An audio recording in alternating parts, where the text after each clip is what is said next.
Hello, all, and welcome to the Movie Bears podcast. I'm Brad Harrison. Each week, I'm joined by some of my favorite husky, hairy, huggable homos to talk about something near and dear to our hearts. That, of course, being film and sometimes film adjacent things that we want to talk about and hope that maybe you want to hear about and maybe talk about with us if you're joining us live.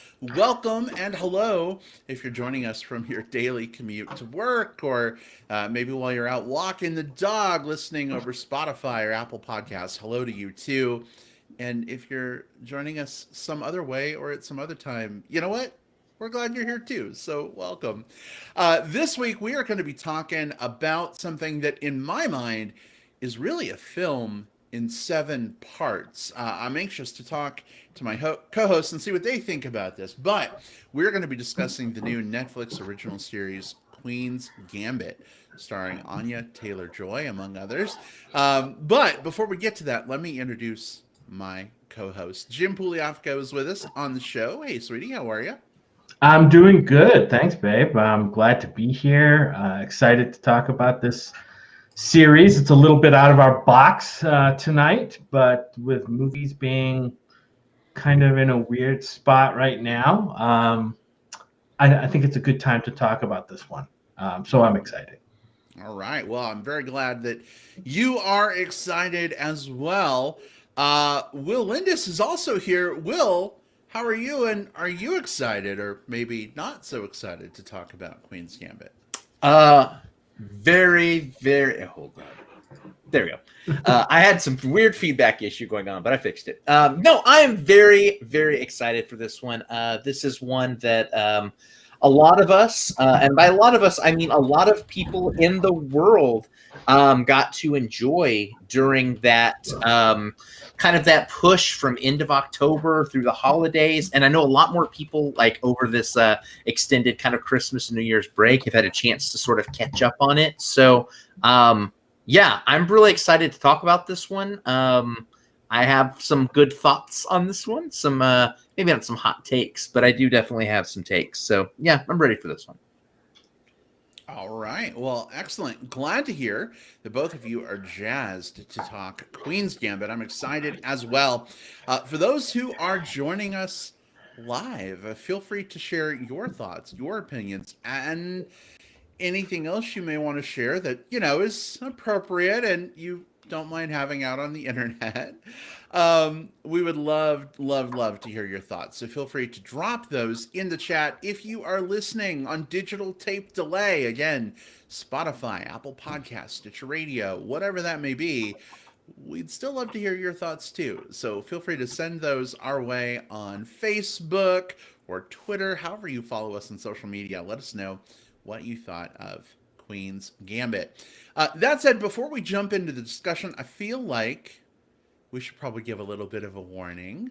We're going to talk about Queen's Gambit spoiler-free for probably 15-ish minutes before we open that particular can of worms.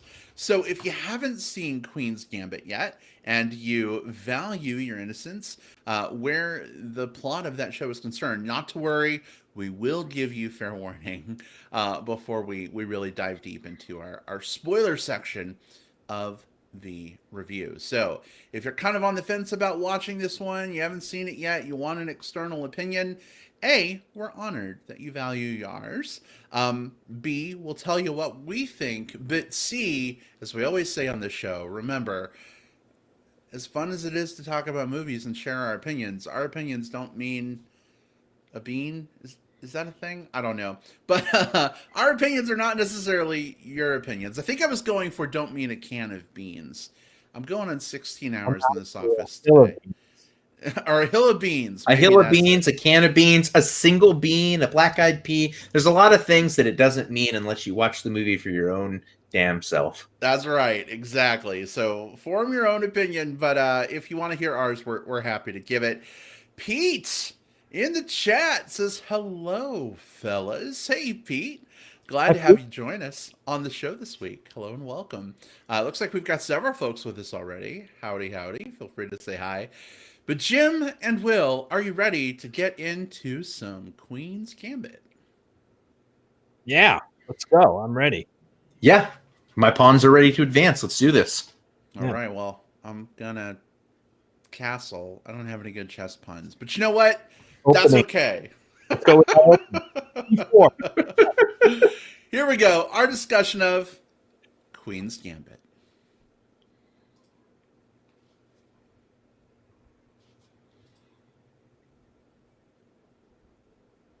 All right, so for those who are not familiar, Queen's Gambit is a Netflix original series that dropped back in the before times, before 2021. Pretty recent, and a lot of folks have been catching up with this over the holiday break. Some folks I just saw on Facebook today just started watching it over the weekend now that the holidays are over and they get a break, which is kind of weird to think about, needing a break after the holidays, but like I guess that's totally true. Whether you are brand new to Queen's Gambit or maybe you've already seen it, just to give the basic premise and setup, Anya Taylor-Joy plays a chess wonderkind. She starts out as a little girl who learns how to play chess in the basement of her residence / school. And the show follows her career as a chess player, rising through the rank and file, and kind of developing her abilities as a chess player, but also, you know, kind of figuring out who she is as a person and learning to navigate life. I don't want to say too much more because I don't want to run the risk of spoiling, but this series is a limited series on Netflix, meaning it's only 7 parts. There's only going to be 1 season, so if you're kind of on the fence about this show, you're like, man, I don't know if I have room to commit to a whole nother show. Well, the good news is, in roughly, I don't know, each episode's like 45 minutes to an hour. So you can have this, you could have this done in like 5 to 7 hours, probably. It's not going to take up a whole day to watch. It's not a 12-hour Lord of the Rings extended edition movie. But in my opinion, it is certainly well worth your time. It's set back in the 60s. So it's definitely a period piece. Anya Taylor-Joy, who I've loved in so many things, except for maybe New Mutants. I don't know. Jury's still out on that. It hurts my heart to say I don't love her in something, but overall, she's phenomenal. She kind of first hit my radar when she was in The Witch several years ago, which was fantastic. If you haven't seen it, I recommend that you check it out. But I think Anya Taylor-Joy in Queen's Gambit is probably one of my favorite performances of 2020 and 2021 so far. Exceptionally strong. The character of Beth Harmon that she inhabits is Beth Harmon, not Anya Taylor-Joy. Like, I forget that I'm watching Anya Taylor-Joy like do her thing. So it's a phenomenal series for me. It's reinvigorated my love of chess. I haven't really played since I was in high school. I'm going to be 40 next month, so you do the math, but that was a while ago. But I've been getting back into the game. We took a chessboard with us up on our cabin trip, and we were up there with our quarantine, and we had like our own little mini chess tournament going, all thanks to Queen's Gambit. So in addition to the film in 7 parts, thank you, Netflix. And thank you, Walter Travis, who wrote the novel that this film is based on, which, by the way, is also very good. I'm about 3/4 of the way through it so far. It's fantastic. But thank you for reinvigorating my love of chess. And chess.com says they've added almost 7.3 million new players since Queen's Gambit came out. 7.4 million new people playing chess because of a Netflix show. Pretty awesome in my book. But Will, what did you think of this one? Yeah, so this one, first of all, it did hit at the right time twice, as you mentioned. And because, so it came out at the end of October, and if you think about that time, we are pretty deep into pandemic at that point, and it's sort of on that cusp of how much longer am I going to have to be in this house versus how much, is there any end in sight? Is there a light at the end of this tunnel? And so a lot of us found ourselves going down kind of movie holes and show holes and just sort of finding whatever content we can consume just to keep us going. Myself definitely included in that count. So when the Queen's Gambit hit at the end of October, I was one of those ones that, sat, and I wouldn't say I binged it per se. I think I spread mine out over about like 4 days or so, about 2 episodes a day, and really enjoyed it. I enjoyed, I'm with you on Anya Taylor-Joy, from The Witch through Thoroughbreds, Emma this last year, one of my favorite movies of this last year. I actually really did love her in The New Mutants. Even if I didn't love the movie, I thought she did a great job. She's just one of those actresses who everything that she's been in so far, she's blown me away, and this included. I have really enjoyed finding these like mini series. You think whether it be Chernobyl, definitely here, The Queen's Gambit, things like Watchmen, or even the way that Lovecraft Country was set up. A lot of these self-contained stories that are spread over multiple hours, but still feel as though they're contained within the segment. Have allowed us to sort of live in these spaces, but also not feel as though I'm committing to this thing that I now have to like tune in next season or the season after that. And it's not just her performance either. All of the actors that show up here, we have a lot of solid performances. There is a large supporting male cast in this. And I think that given sort of like the period aspects of things, sometimes a bunch of dudes with brown hair just sort of all blend together and become one generic dude in shows like this. And that wasn't the case. I ended up really enjoying all of the characters as they showed up.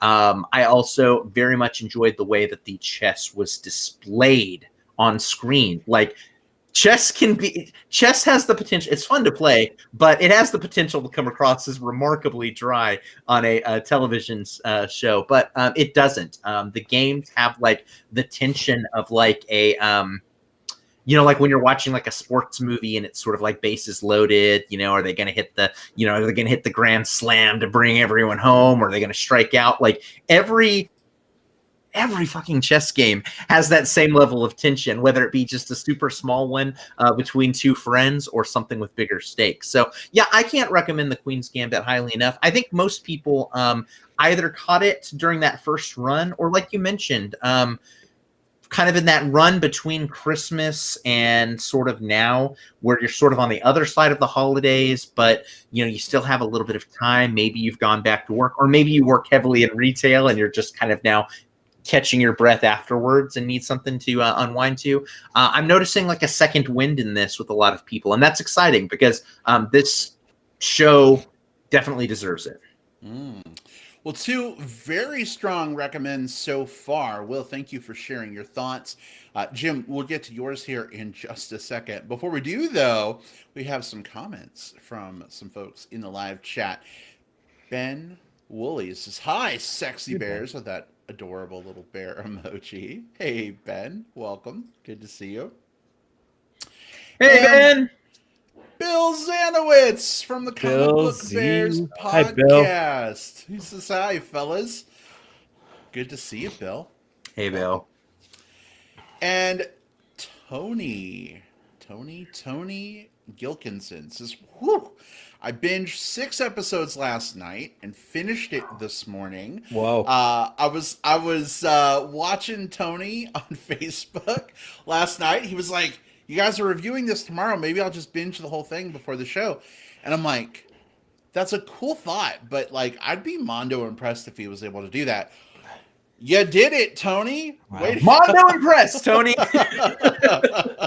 So Tony and everybody else would love to hear your thoughts. Feel free to drop those in the live chat as we go. Zeke, oh my gosh, it's like a reunion of wonderful people on this show tonight. Zeke says, "I thought it really showed how being competitive in a game can really hit someone in relation to Queen's Gambit."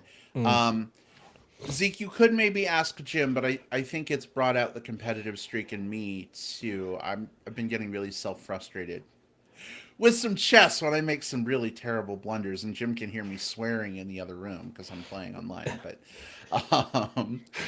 Jim, what did you think of Queen's Gambit? And am I a chess playing asshole? No, you're not a chess playing asshole, but you are very competitive, and you're very, your expectations, self expectations in these games, in terms of like your ability level, where you think you should be versus kind of where you are, leads to frustration, and I think it can in a lot of people. But back to the series, I loved it. I mean, I've said this before, and I look at this as kind of the superhero movie that I actually like. She is like a comic book superhero, and her superpower is she happens to have a great chess mind, and she actually we'll get into some things that might be more superpowery, it's spoilers, but if you look at it this way, this is kind of a superhero origin story that's actually compelling and actually has a good character at its center. The character from the word go is the character of Beth Harmon, played by Anya Taylor-Joy, is so compelling. The way they set up her story, she is carrying the whole series every single episode, and you don't get tired of watching her develop into from a girl to a teenager to a woman. And that's what you see in this show, and the things she deals with. And sure, there may be some things in this that are kind of pat, but there are also some things that kind of go in a different direction than you think they might go. So there's definitely some expectations that that don't kind of go the way you want. Subversion, I guess, of expectations.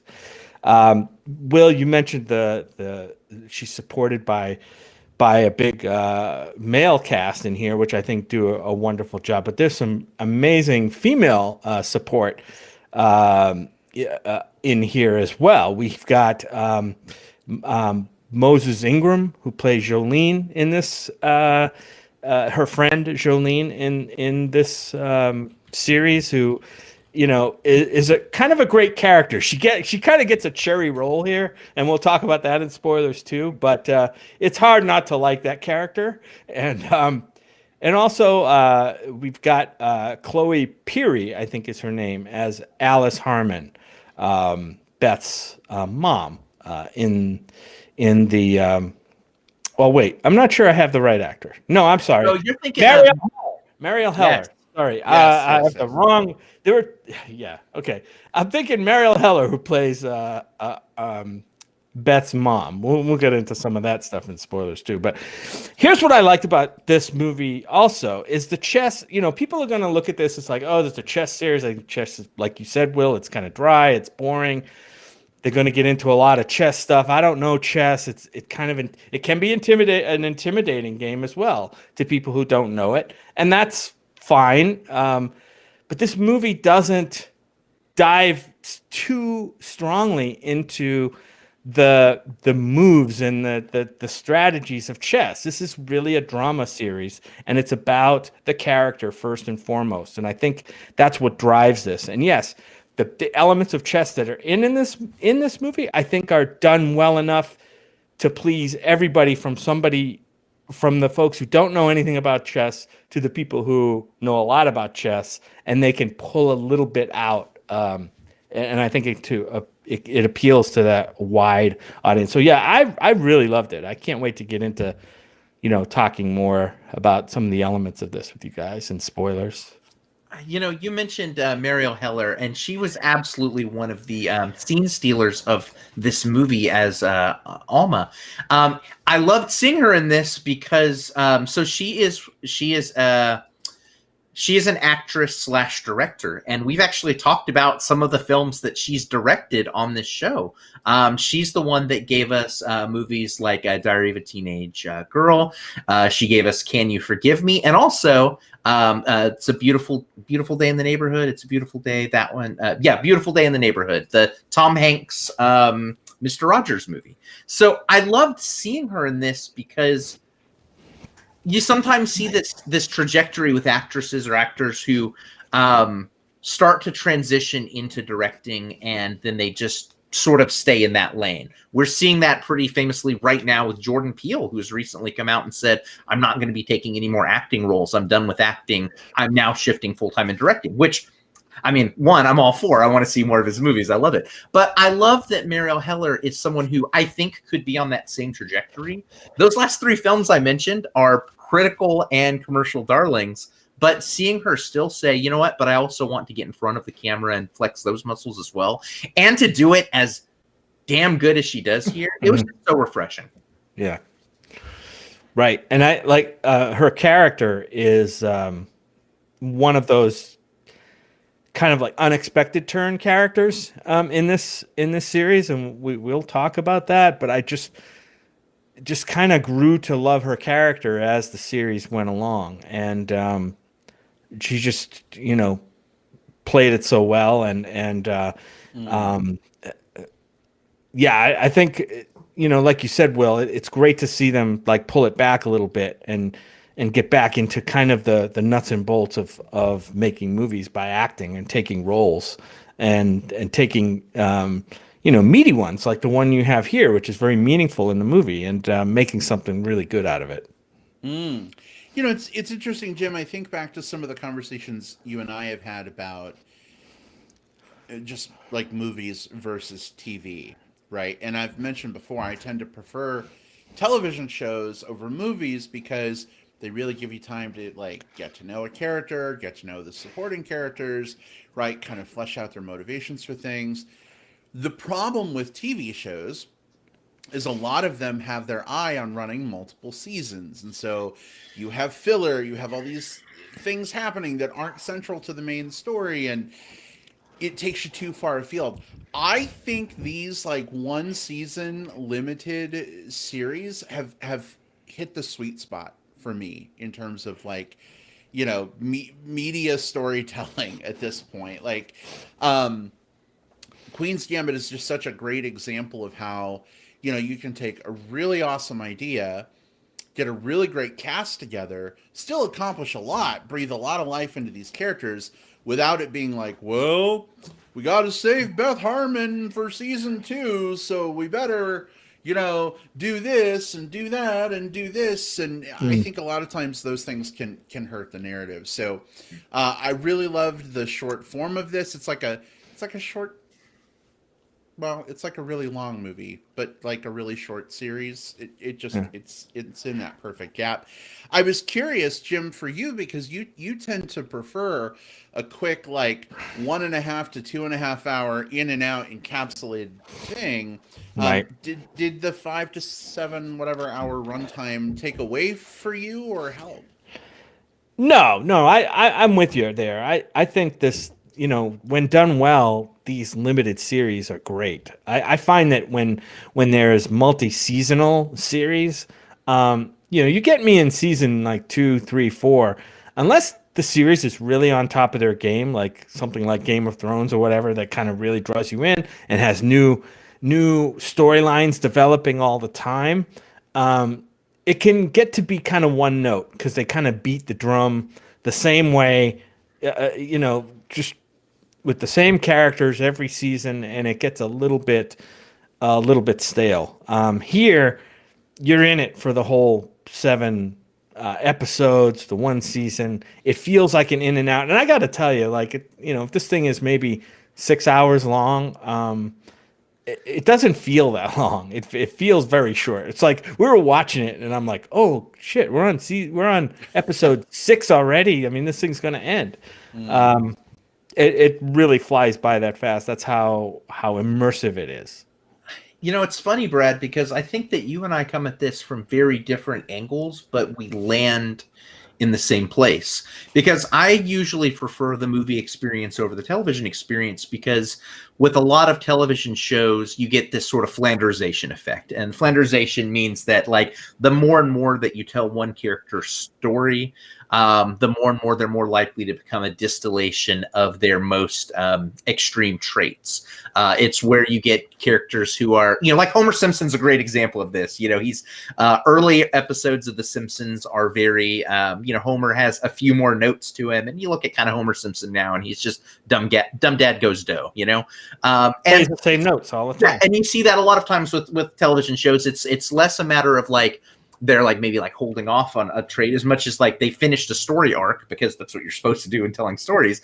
But you still have like the studio ordered 4 more seasons, and now you're in contract with this actor. So okay, now he's going to open a hotel. What does that do? Like, so you end up with a lot of this. So I like movies because you can tell a really focused story where the characters can remain true to themselves the entire place. This limited series does that same thing. Like, at no point does Beth Harmon not feel like Beth Harmon in this show. She goes through changes. She goes through an arc. She learns. She grows. She clashes against herself, clashes against others. That's storytelling, right?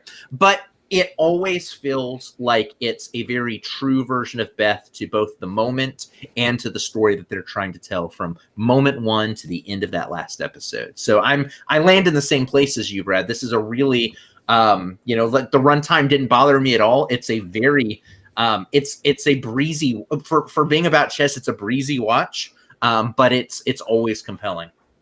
Yeah, and we keep coming back to this, central tentpole of the series being chess, and I'll tell you, it's not. And Jim, I see you shaking your head. Like, no. Chess is the landscape, but like there's just so much more going on. And Jim, you've been watching YouTube videos, I hope you don't mind me sharing this, of like grandmasters playing chess and explaining games, and those are interesting to me for like a minute and a half, and then I'm over the chess. I'm like, can I just put Queen's Gambit on again? Like, I want to learn about the characters. Like, so I love that chess is a backdrop for this without being like the be all end all, totally consuming focus of it. So if you're kind of like, I don't know that I like chess that much. If you're like, well, I kind of don't know that I like a series set in the 60s that much. Like, the series is short enough that like the things you might not like, I don't think are going to be around a long time in terms of maybe like hurting your experience maybe. So I say give it a shot. If you substitute out, and this is going to seem a little basic the way I'm describing because it's not 100% this, but if you substitute out chess with is really good at pool, or is really good at Scrabble, or is really good at making 3-pointers, like you could still have just as compelling and probably in a lot of ways the same story. It's, of course, chess flavors it. It's go. But this is a story about a character who goes on this arc trying to discover both kind of like who she is and how she interacts with this thing that she's both good at and that is also a little bit inaccessible to her because of society. And you can that's a very universal story, even though it has a very specific backdrop. So what you're saying, Will, is this is the way back rank. This, yes. But I mean, you mentioned the videos that I watch, and I kind of knew what like game streamers, is that what they call them? Like live streamers? Like, yeah. Is that what they call? I don't know, whatever it is. And I know that people do that with video games. I never knew that people did that with chess until I put on YouTube, and I'm like, oh my God, there are people out there who will like subscribe to a channel and watch people play chess against other people, like all the time. And I'm not quite there yet. I will watch recaps of games and like commentary about games, but I'm not really into sitting and watching a game. But one of the things that was interesting is one of these streamers who happens to be a grandmaster and a world-class player, kind of referred to the series about like, what, and actually I believe, and I could be wrong, but I think he said that part of the character of Beth Harmon and their development through chess was based on him a little bit.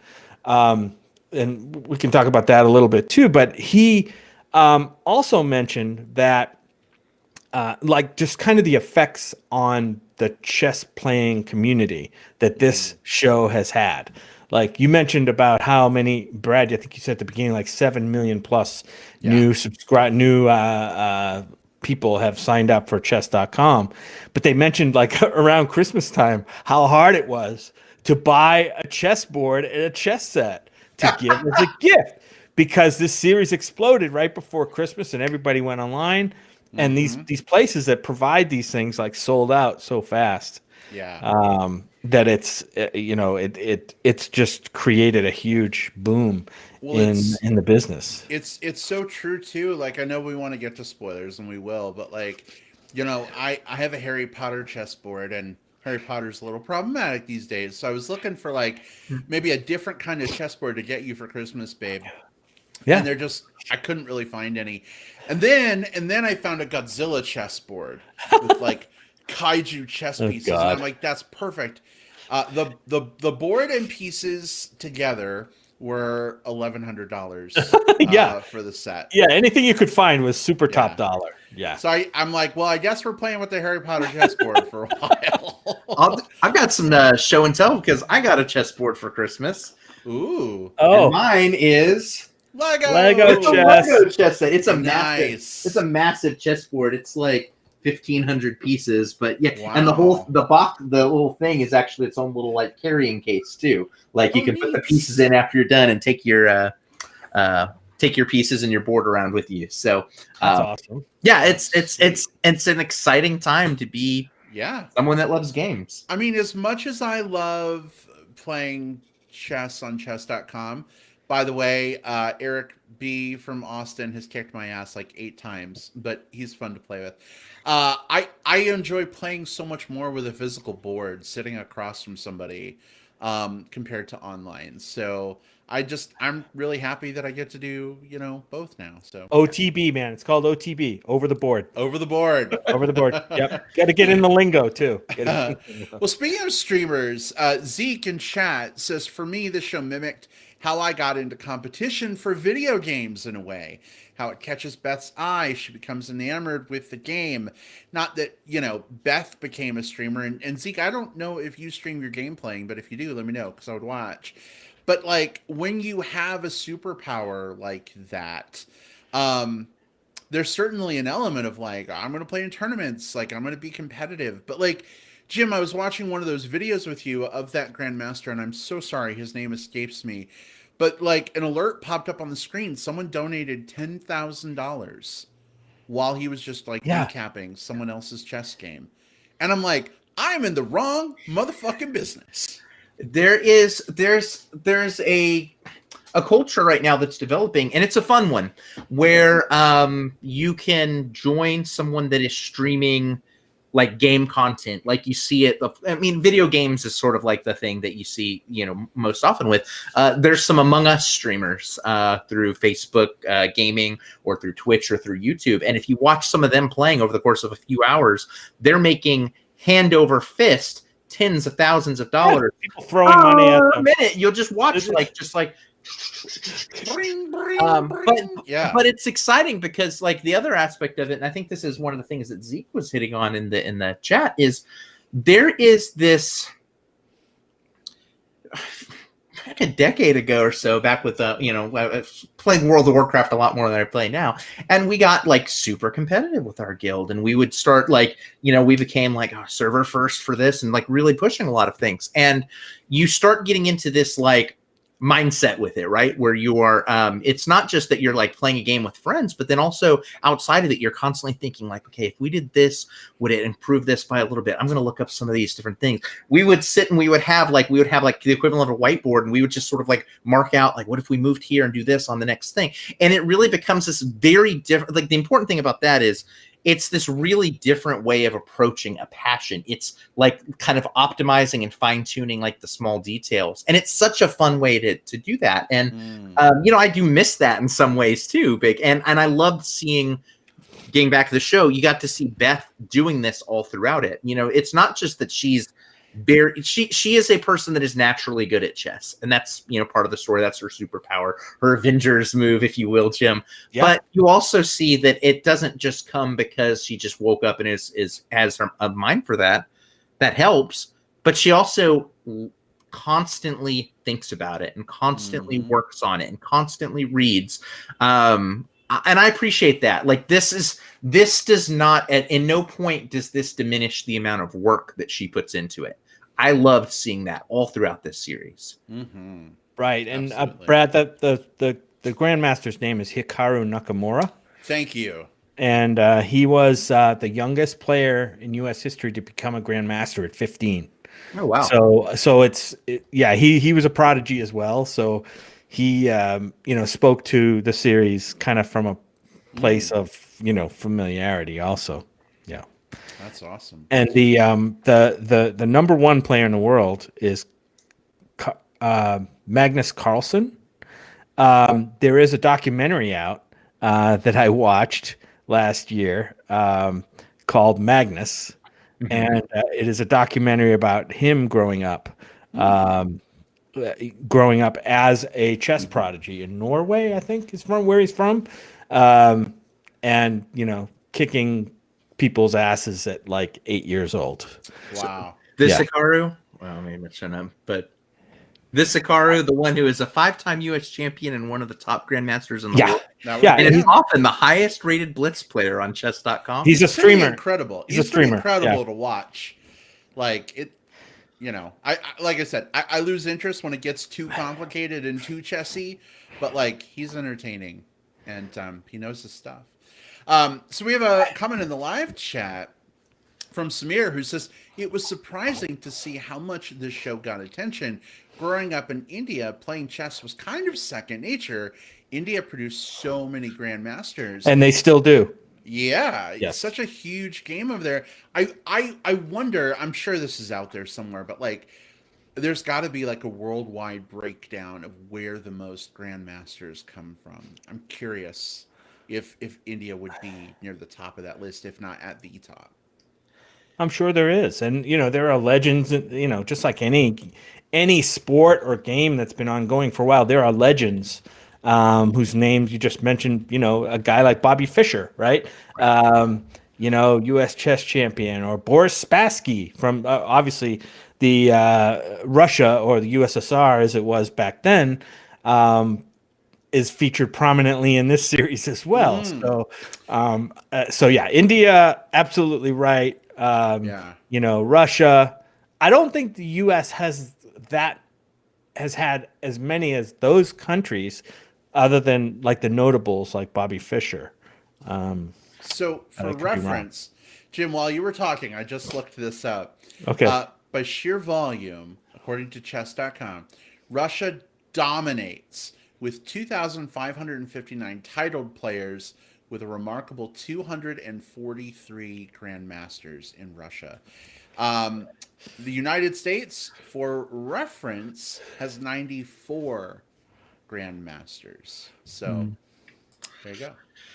It's a really interesting point about how much attention the show has gotten. I was really surprised to see that as well. I watched it early on just because I've brought up, I feel like I mention Anya Taylor-Joy's name probably every third episode on this damn show.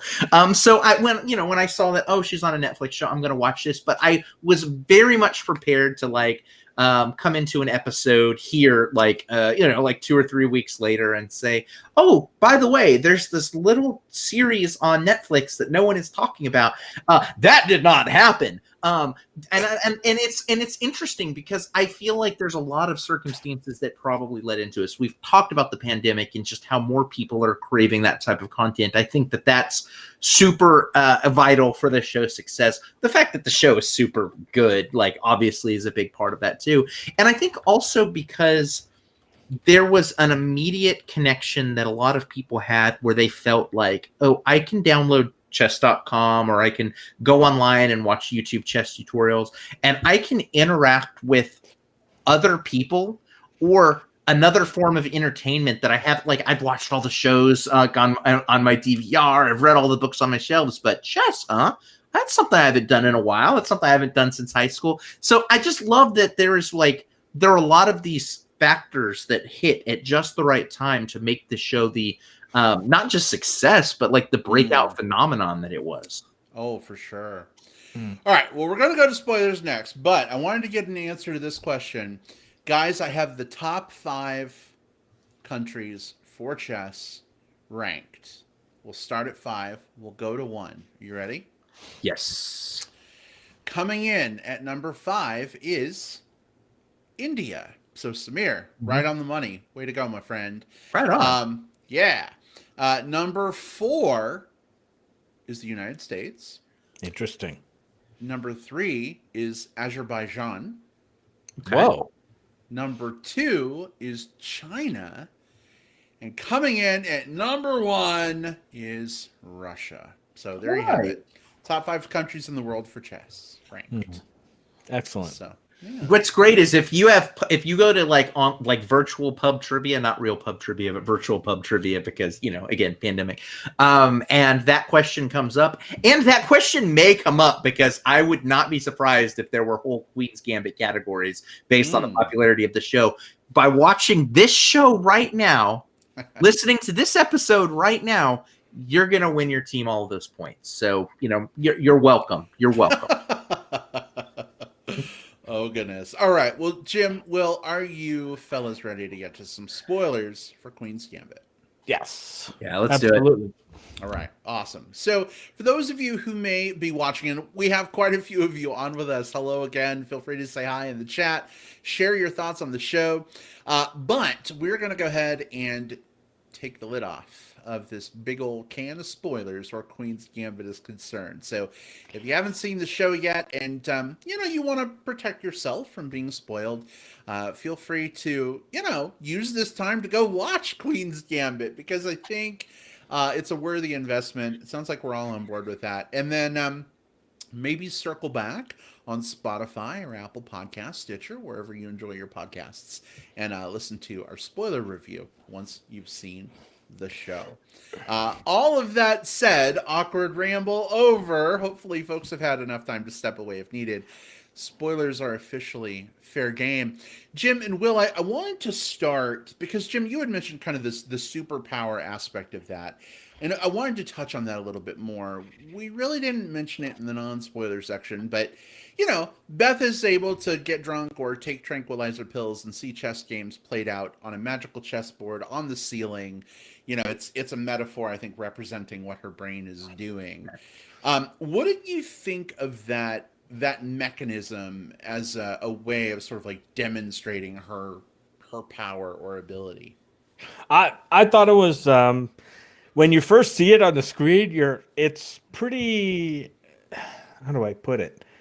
It's impressive to see, like when it first starts, when you see this effect, see this chessboard forming on the ceiling. She's laying in bed, and then the pieces are there kind of in a 3D format, and they're moving around in her obviously in her head. These aren't real. And then you think about it, and you hear from other chess players, and especially like some of the really great chess players, that's exactly how they think. They visualize. Visualization is a huge part of sports, games, yeah, you name it. And yeah, in chess, it applies too. You visualize all the combinations of moves in your head, to try to make the best move and to win the game. But the way it was portrayed on screen, I thought was fantastic. I didn't think it was overused. I thought it, and it wasn't like every single time she made a chess move or was in a chess game, you saw this thing on the ceiling.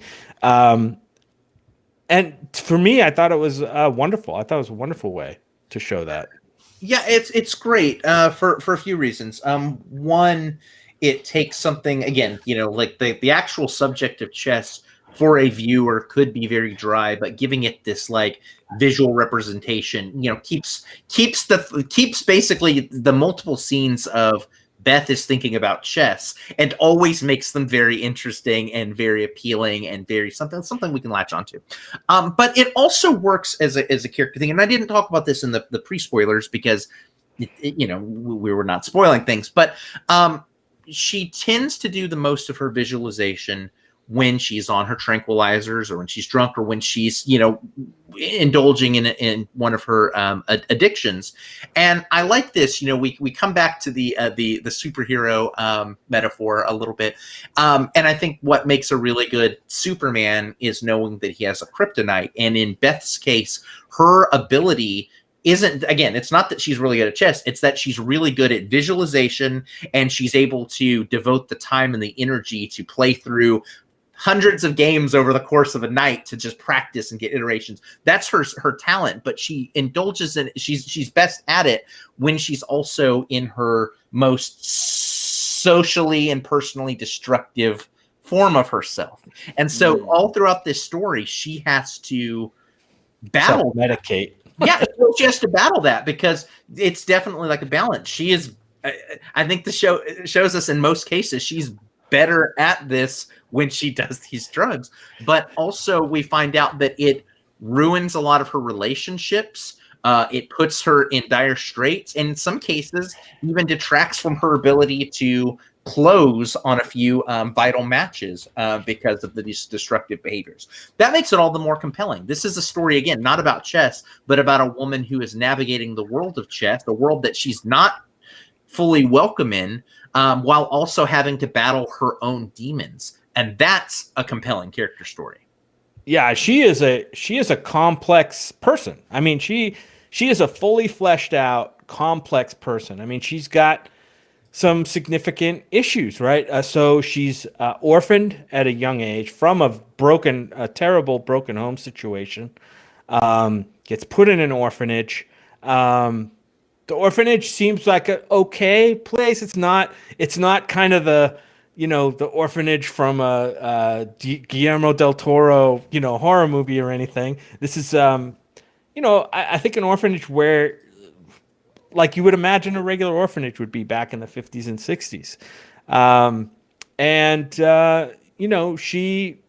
She kind of grows up to be this emotionally stunted, in a way, person. And it's interesting to watch her navigate not the chess stuff, but the stuff outside of chess, given that she is this way, whether it be school, her relationships with her adoptive parents. We could talk about that a little bit. Her relationships with her chess friends, and then also trying to later in life make romantic relationships, and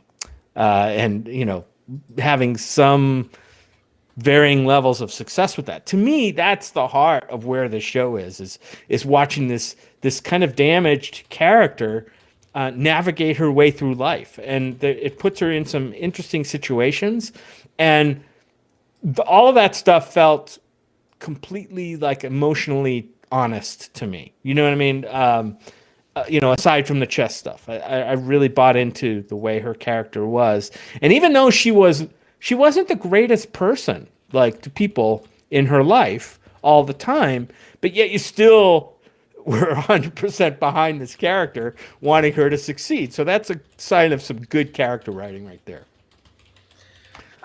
100%. And I love that, we really focus a lot on the aspects of her as a female chess player who is navigating this world that's not super welcome to her. I think that there's some really neat offshoots from this. There are a lot of like female competitive chess players who have weighed in and said that that while Beth's journey isn't necessarily similar to their own, and in some cases even, she probably encounters even a little bit less of like the kind of the sexism and like the advances of like other kind of skeezy players that maybe they've experienced. But that's fine, because they said on the other side of it, it does sort of imagine like this world where more young female players may be drawn to chess because of this show. And I think that's wonderful. Like, when a show can not only exist as a fantastic piece of media in its own right, but when it can also plant seeds that will blossom into something that extends beyond the show 10, 15 years from now. So, fun story. One of my friends from college watched this series, with her 6-year-old daughter. And after the series ended, her daughter wanted a chessboard. So Mama got her a chessboard for Christmas. She found one at Walmart, which is pretty awesome because when I checked, they were not there. Believe it or not, she also got her like a chess book for kids.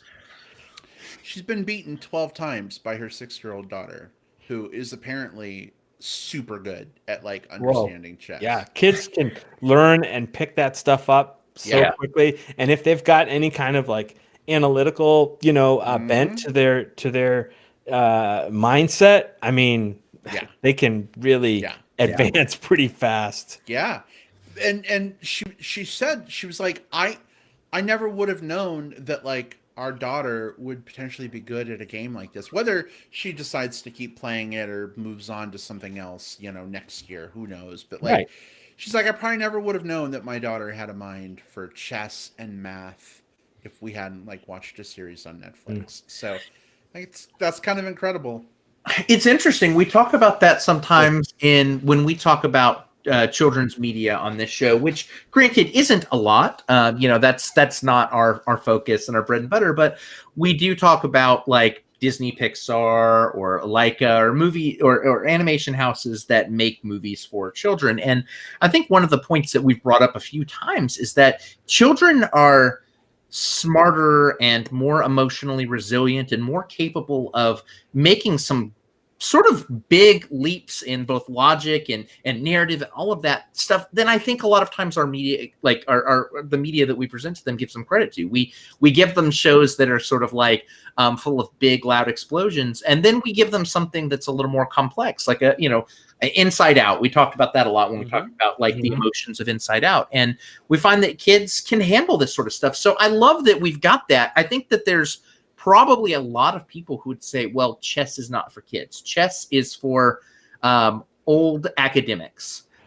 Chess is for people that have studied chess. And it's not. Chess is a game that has been around a lot longer than all of us and will outlive all of us by quite a bit. Meteors notwithstanding, and it's that because it's a very resilient game that allows itself for very honestly a simple set of rules that can be learned in a very kind of expanding level of complexity depending on how good you get at it. It's a great game for that. Right. It absolutely is. And it, even in the movie, it did touch on a little bit up front that Beth's mother, her biological mother, who we see briefly at the beginning of the series, was, I think, a mathematics professor. Yes. Or something to that degree. Or she wrote books on mathematics and logic. And I think Beth had kept some of those books. And I think that's kind of her basis for getting into chess. And one other thing I think we should mention that I don't think we have yet, and it was a question of mine as I watched it. I'm like, God, is this based on based on a true story? And it's not. It's based on a novel, which is fiction. The character of Beth Harmon is totally fiction. It's not, as far as I know, it's not even based on a female chess player in the 1950s and 60s that worked her way up to U.S. and world champion. We wish it was, but it's not. I think that's one of the things I think that chess has struggled with, probably. Maybe even struggles with today. And I'm not an expert and I can't really speak on it. But in terms of celebrating the successes of women, and girls in chess, I know there are divisions. There's a women's world champion, there's a women's U.S. champion, and so forth. But in terms of kind of like equal exposure and equal footing, like a lot of things, I think the chess probably has a long way to go. And maybe shows like this, will help bring it another step toward that. That would be great. Maybe. Yeah. Xander, who's incredibly sweet. Xander, thank you. Hello, welcome. He says it's the imposter. Brad's origin story? Brad's origin story. I wish. Xander also mentioned in the chat earlier he hasn't played chess since he was a kid. Xander, it was the same thing for me. I mean, I hadn't played since I think I was like 16 or 17, and I just picked it up again. That's why Eric has been kicking my ass on chess.com. But I'm slowly getting better. But Xander, if you want to pick it up again and you need someone who probably, is going to get his ass kicked by you even, sign me up for the punishment. Just send me a friend request on chess.com. We'll play some games. It'll be good times. Because I agree, it's more fun than checkers. How can you go wrong? And there's something that's sort of that's refreshing, that sort of peels back the pretense of chess that I think has developed again, kind of through the way that it's presented a lot of times in show. When we think about chess, like before the Queen's Gambit, what did we have in terms of like chess in like TV and movies? Usually it was a sign of like two like top tier intellectual people, like they're cunning in their wits. It's Professor X and Magneto, like having this like battle of the wills, but over the chessboard. And I like that this sort of brings it back. There's a moment at the very end of the Queen's Gambit where everything has been really built around the tournaments, and the tournaments are great. They're super fun. You're wondering if she's going to do that perfect, flawless maneuvering. But at the very end, she steps out and she sees just a bunch of people playing chess in the chess like park, like the little boards out there, and I think that really, for me, sort of like opened up the doors a little bit. It was almost like the show was saying to me, hey,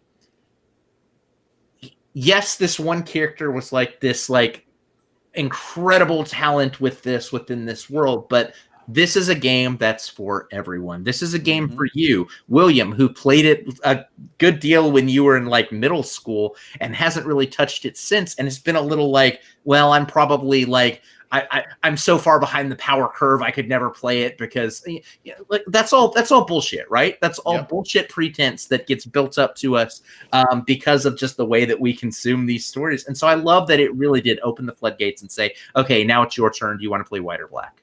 Oh yeah, definitely. Let's play.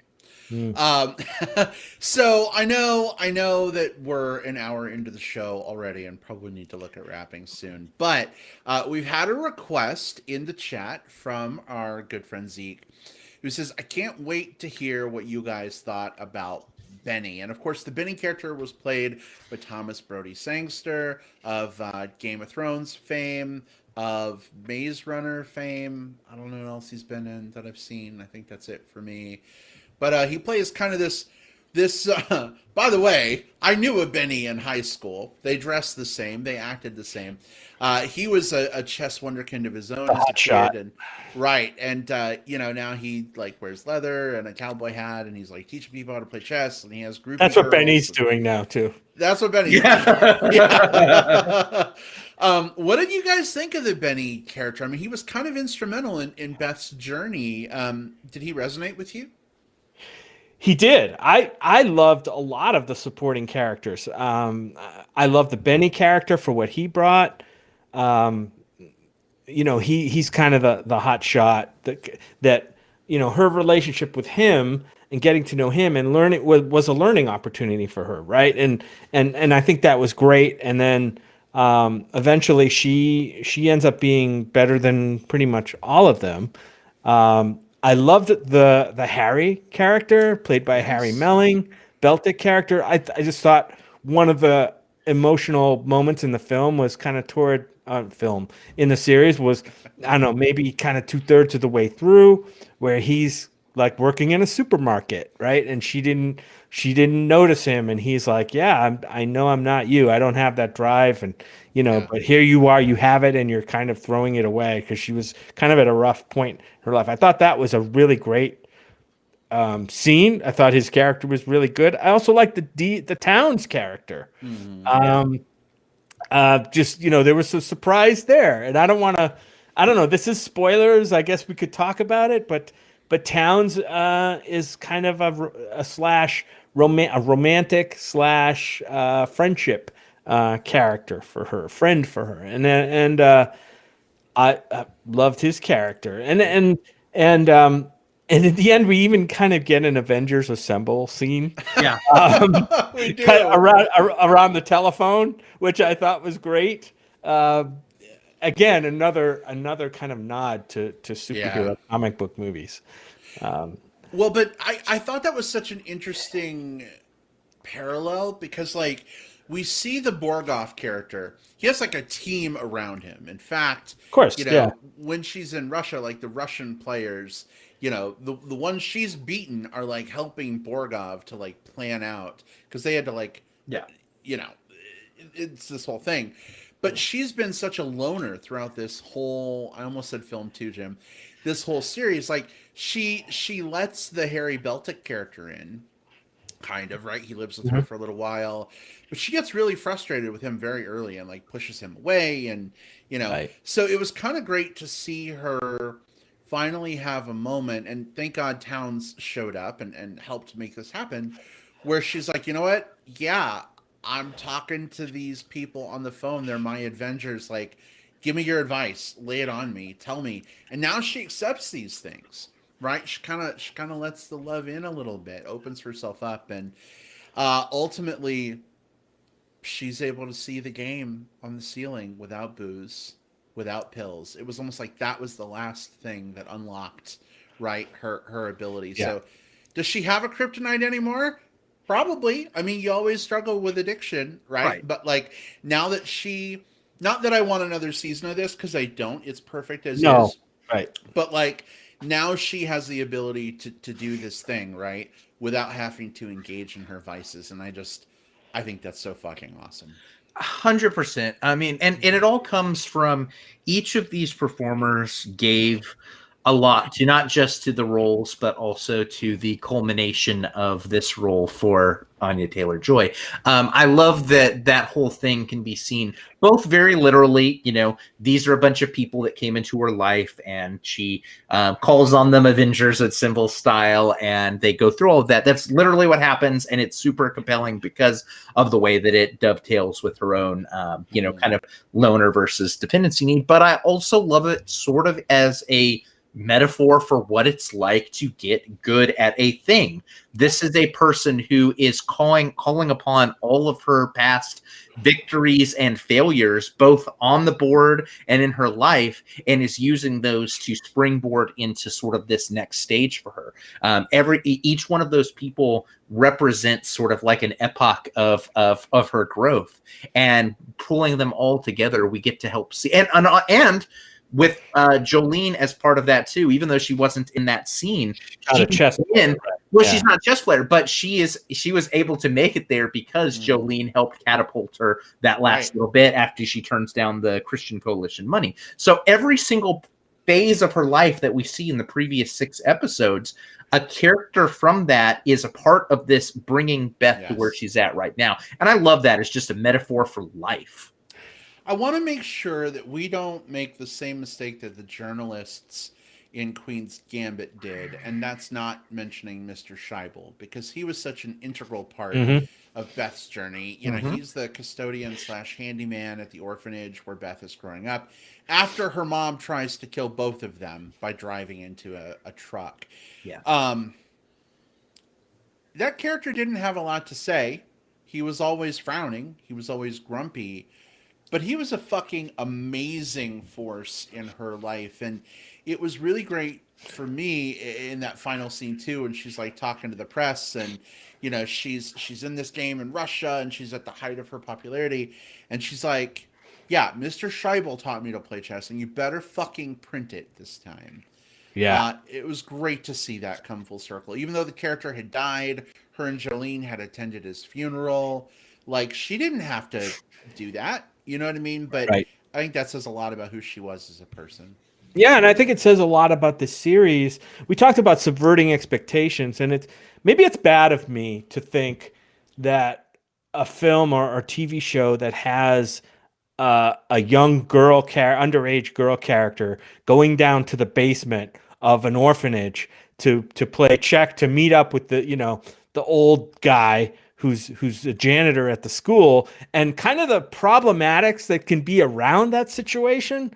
And the film, the series just totally just subverts that whatsoever. I don't know. Maybe it's bad of me to like even think that there could be a situation like, and I'm like, ooh, this feels dangerous. You know what I mean? This feels bad. She's going down, and somebody's gonna, even if nothing's going on, somebody's going to accuse the guy. You know what I mean, or whatever. But it never really goes there, and I give full credit to the series for not getting sucked into that trope. And you're not the only one. Xander in the chat says, kept thinking, please, please don't be one of those series. And it wasn't, thank goodness. Yes. And it's not unfair to have had those fears, Jim. That doesn't speak poorly of you, because unfortunately that is a very real circumstance that actually really does happen, and it sucks that it does. But I think it also speaks here to, if you really think about the Mr. Scheibel character, he's not in a lot of this show, right? He's in the first episode, in some of the second episode a bit. I think you maybe see him for a flashback here or there, but he's not in the majority of this show. And yet his presence is in every damn scene, because you know that the spark that got Beth here came from the time and the mentorship that Mr. Scheibel gave. And you know that even in moments where she's like, there's moments where she's doing very like just super destructive things. And I kept thinking myself, boy, Mr. Scheibel wouldn't want to see this.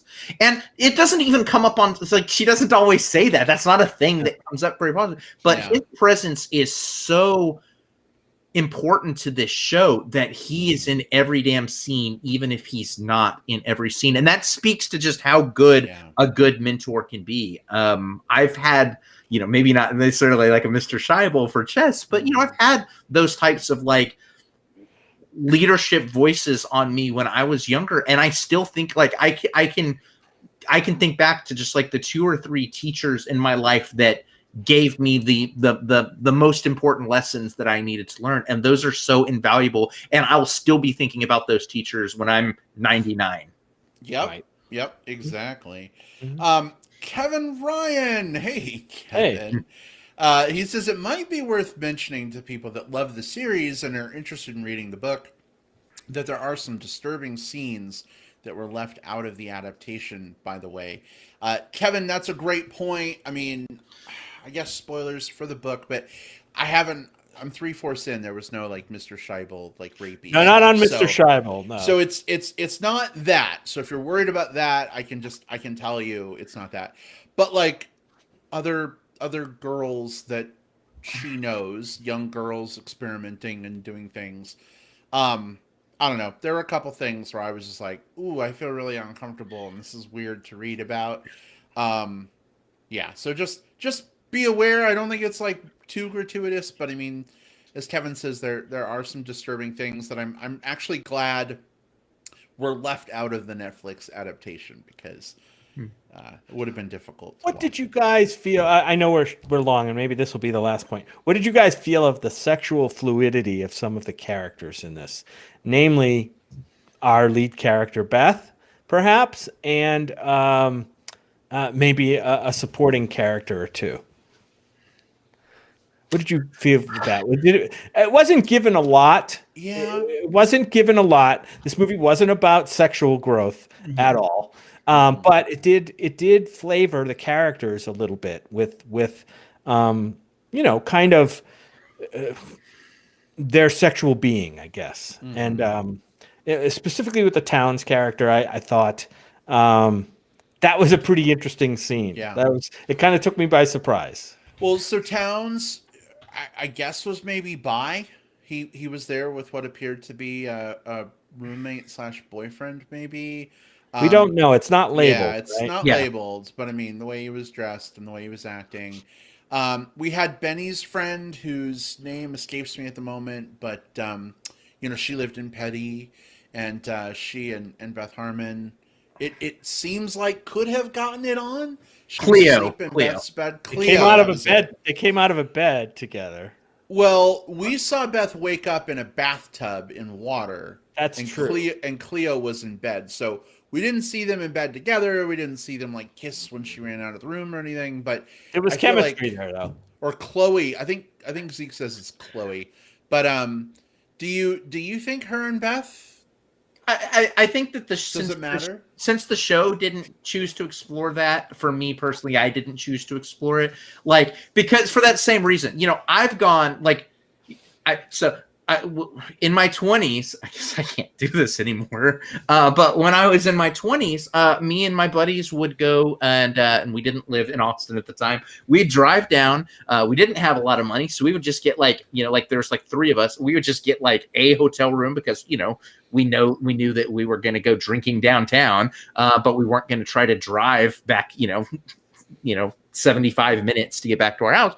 So we would just, take a cab back to the hotel. And it was me and two of my like best straight friends. And we would just like be drunk, just passed out in the bed together, like, and recovering. Mm-hmm. And it was nothing at all remotely at all sexual. It was just, that was the situation. And that's what we did. Yeah. So I kind of saw it the same here. And I sort of put it with the, maybe there was, maybe there wasn't, but if the show wasn't going to double back or do anything more with it, I wasn't going to necessarily. I'm at the point kind of with shows in terms of representation where I don't want to do the heavy lifting for them. They need to do it for me. So I just sort of like left that out. But that was me personally. Yeah. Right. Yeah. Okay. All right. So last thought, and then we're going to get to some plugs and wrap things up. Samir had a great question in the chat. He says, "Did it bother anyone that Beth never reached back out to her mentor?"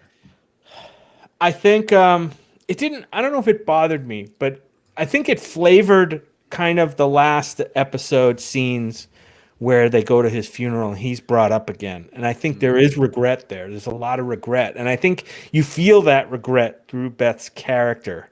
I think she definitely felt that regret. And I think that regret stems from kind of the self-centered way she was, as she was, she was that damaged person. She had her faults, and that was one of them. She wasn't one to reach back and kind of maintain a friendship that way. She was always forward focused, always. And I think it did catch up with her at the end there. And I felt that as kind of an emotional moment. That she never had that, and I think all we see near the end is a picture of her and Mr. Scheibel taken when she was playing the high school chess team or something. And to me, that was enough. And it didn't bother me that she didn't reach back, and that's because the show created this character that I bought into, and it was perfectly in line with that character for me, for her not to do that. Yeah, it bothered me, but it was supposed to bother me. Like, it was very true to what the character was. This is a character who is a loner who almost can't help herself from torching all of the bridges right after she's done crossing them. Right. And it's through the grace of some of those people who kind of refuse to let those bridges be burned that she is able to have sort of like the culmination to her story that she has. Yeah. And so I think that the Mr. Scheibel situation is inspiring, but it's also very tragic. And it's one of those, it's a regret that I feel a more fully realized Beth, which we're probably at now, she's going to carry those regrets for the rest of her days. And that's okay, because characters are allowed to have flaws. Characters are allowed to fuck up pretty intensely. We have those. I mean, I'm sure each of the three of us can think of a relationship with someone who's no longer here where we wish that we had reached out prior, or we'd had that one more conversation. It's life, and it sucks, but it's real. Yeah, that's the scene of the scrapboard that she discovered in the basement was, said so much in just one shot. You know what I mean? I think it was wonderful. And I also, really quick, I'm going to give a shout out to the art direction in this film. I thought it was fantastic. I mean, you never, like, you were in the 60s. I thought the soundtrack, the few needle drops they had were great. Great songs. Just the whole 60s vibe was there. In the house, in the school, in Las Vegas, the setting of Las Vegas. It was great. All right, fellas, we're going to try something here. Yeah. Are you ready? Yeah. we are going to do a chess puzzle. Oh my God, no. Oh, We're gonna do it. Can I get it to display? I don't know. It's not working. I shared the Oh. screen. Oh wait, no, I figured it out. There we go. Boom. Ah! Okay, we are now officially live streaming some chess, ladies and gentlemen. We've got a puzzle here from chess.com. We are the white pieces, so it is up to us to move. White to move, and the king move. king And feel just free, moved. feel free to H7. help. Feel free to help out in the chat, folks, if you see something. But let's work this puzzle. Oh, this one. Are you kidding me? Is what it is. Beth Harmon wouldn't shy away. Play No, the game no, on no. the ceiling. She would. Oh boy. Wow, Brad. It's all right. It's all right. Just give it some thought for a second. So we've got a This makes couple for great options. podcasting. Well, listen. We've got a few options, right? Like we've got a knight up there. We've got our queen still in play. Yeah. I do like, and Kevin says it here in chat, and it's the first thing that comes to my mind, although I'm really terrible at visualizing two moves out. So my first thought would be, queen h8. So queen to h8. Queen to That was h8 the check. move. Yep. That was the move. Well done, Kevin Ryan. Good job, Kevin. Way to land that one home for us. Guys, congratulations. We just completed a I think- chess puzzle. yeah. How do you feel? Are we Beth Harmon now? Oh my God. We are hashtag we are Beth. Hashtag we are Beth. And also, yes, queen to h8.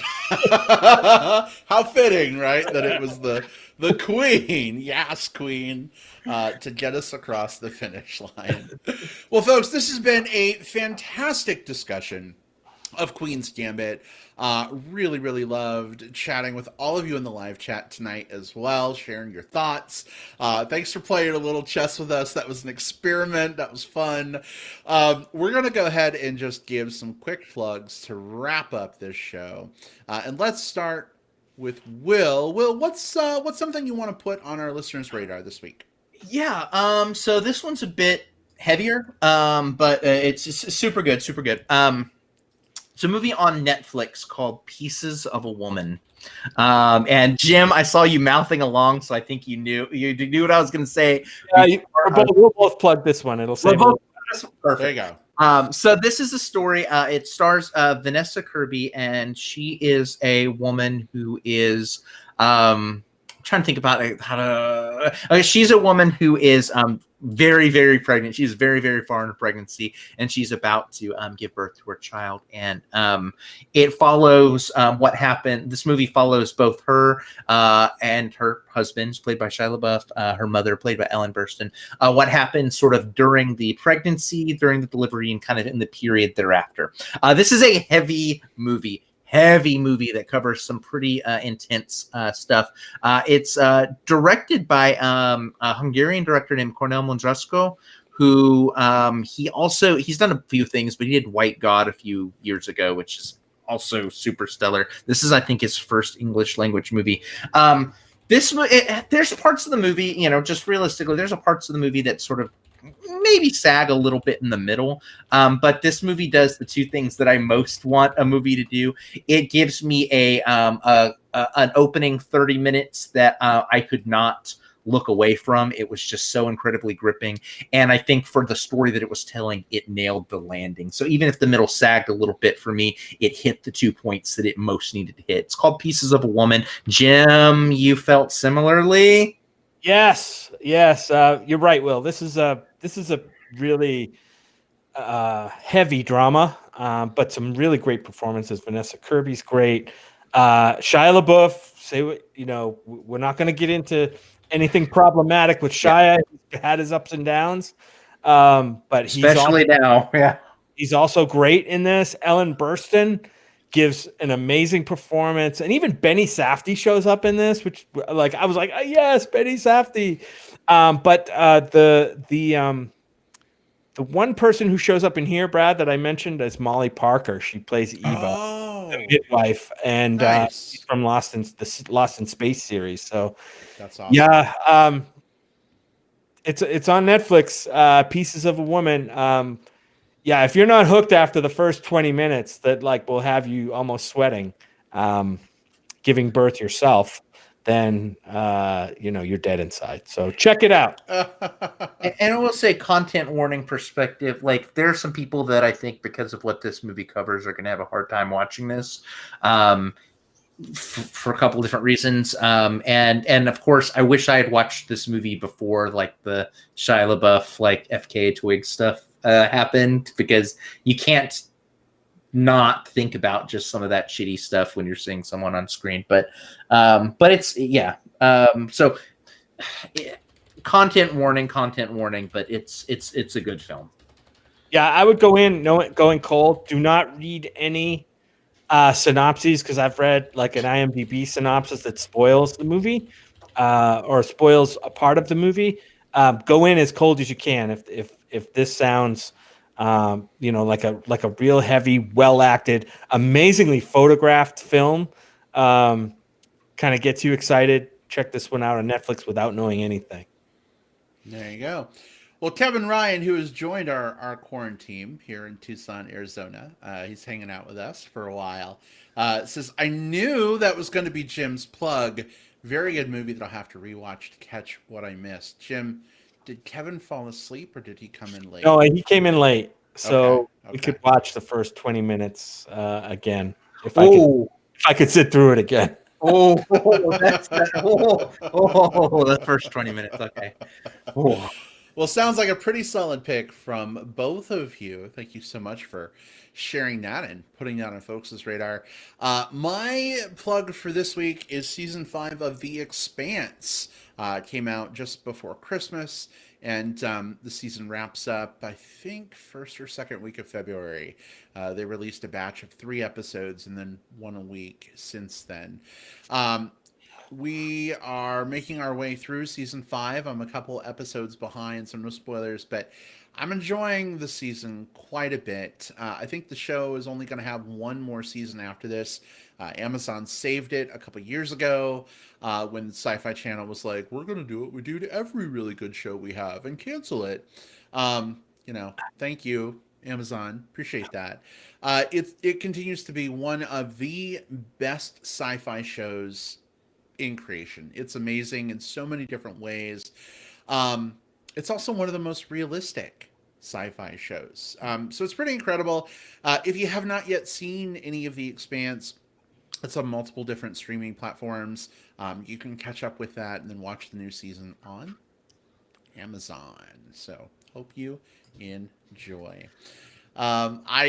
No, Jim, it's not quite your cup of tea. Will, I don't know if you've seen it at all, but someday if you're in a show hole, could be a good contender. I've been off and on with it, only because it's just, I've kind of gotten off track and then I've kind of gotten back on, and I have to ask Brad to catch me up. So what I see is pretty interesting. The world it creates is very very expansive. You know what would make it more compelling to me? What? If it was a mini series. I'm glad that it sounds like it's maintained its quality over 5 seasons. And that's for me. Yeah. It has and every season is sort of like a Queen's Gambit of its own. Like each season is sort of like a self-contained story. And but Xander says it has set the bar for sci-fi tech to me. It makes Discovery look bad at times. And it's not even that futuristic tech. It's just like realistic tech you need to survive out in space. And like Battlestar Galactica-ish. Yeah, just, more grounded and not so yelly. But, hey. Anyway. If Twitter's to be believed, season 2 of Discovery made Discovery looked bad. I don't know if that's true. I haven't watched it, but just judging by the reactions I saw. Let's not get Oh, into boy. that. That's a whole Yeah, nother that's, argument. that's a whole nother podcast. We'd have every Star Trek fan calling Right. us. All right. Well, I do believe that wraps us up for this week. We went a little bit long, but you know what? It was damn good conversation, so that makes it all worth it. If folks want to chat between now and the next time we record, Jim, where can folks find you online? I'm on Twitter still.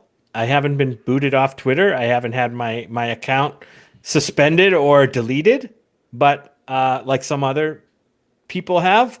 I'm at JJP out west. My initials JJP OUTWEST.